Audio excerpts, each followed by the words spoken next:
बिहार में वो हुआ जो पिछले 20 साल में नहीं हुआ।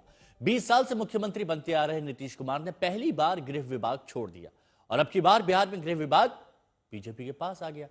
प्रचार के दौरान जिन सम्राट चौधरी के लिए अमित शाह ने कहा था कि बड़ा आदमी बना देंगे, उन्हें वाकई बड़ा आदमी बना दिया गया। डिप्टी सीएम सम्राट चौधरी को गृह विभाग की जिम्मेदारी दी गई।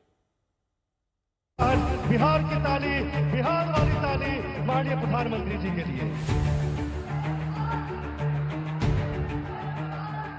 बिहार में नीतीश कुमार को मुख्यमंत्री पद की 10वीं बार शपथ लिए 30 घंटे ही बीते, तब तक सवाल उठा कि अब की बार भले नीतीश कुमार मुख्यमंत्री हो, लेकिन बिहार में क्या अब की सरकार की फ्रंट सीट पर बीजेपी बैठी है?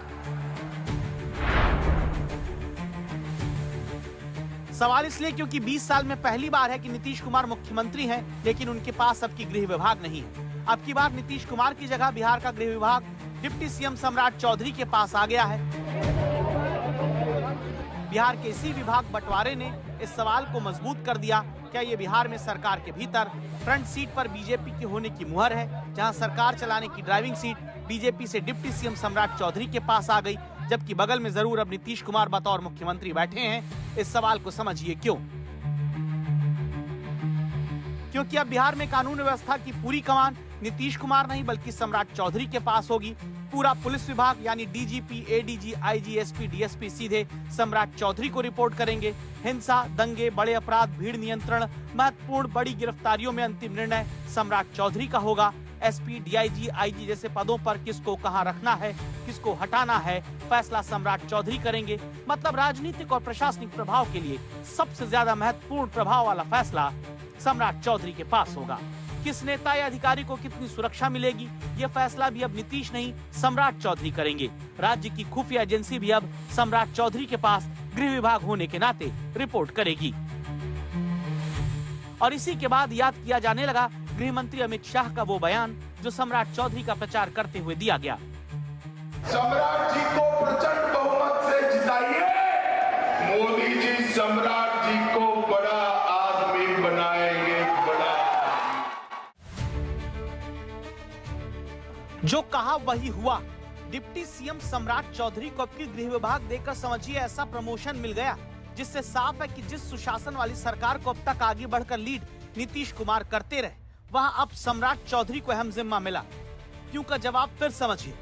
घुसपैठ का मुद्दा जो बीजेपी ने प्रमुखता से उठाया, उसको अब गृह विभाग होने के नाते सम्राट चौधरी ही मुकाबला करेंगे। लेकिन जैसे ही खबर आई, दूसरे सवाल उठने लगे। सवाल है कि जिस तरह महाराष्ट्र में एकनाथ शिंदे को मुख्यमंत्री से डिप्टी सीएम बना दिया गया, वैसा न करके क्या बिहार में अब की नीतीश को ही मुख्यमंत्री बनाकर भी गृह विभाग बीजेपी के पास रखने से ये नया मॉडल आया है, जहां दूसरी बार से लेकर अब तक के नीतीश कुमार के सीएम कार्यकाल में विभाग पर गौर करें तो गृह विभाग ही इकलौता है जो पहली बार नीतीश के पास अब की नहीं है।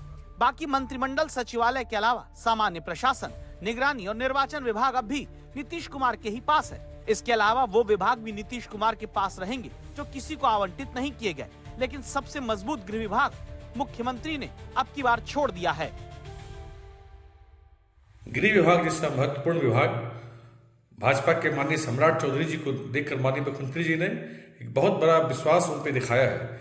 निश्चित रूप से यह विश्वास जो पिछले टर्म में माननीय मुख्यमंत्री नीतीश कुमार जी और माननीय डिप्टी सीएम सम्राट चौधरी जी ने एक साथ मिलकर कदम डालकर बिहार का विकास किया, यह उसी समन्वय का परिणाम है। भारतीय जनता पार्टी जिस तरह का चक्रव्यूह रच रही थी, जिस तरह का व्यू रचा था और जिस तरह से भूंजा पार्टी को माध्यम बनाया था, उसमें वो सफल हो गए। हम लोग पहले ही से कह रहे थे कि सिर्फ और सिर्फ नीतीश कुमार इस बार चेहरा रहेंगे और सारा खेल भारतीय जनता पार्टी उनके चेहरे को सामने रख करके खेलने का कार्य करेगी। अब इस सियासी बहस में सवाल जवाब आगे और चलते रहेंगे, जहां जेडीयू के पास वित्त विभाग जरूर है, लेकिन दावा यह भी कि दूसरे कई बड़े विभाग बीजेपी के पास गए हैं।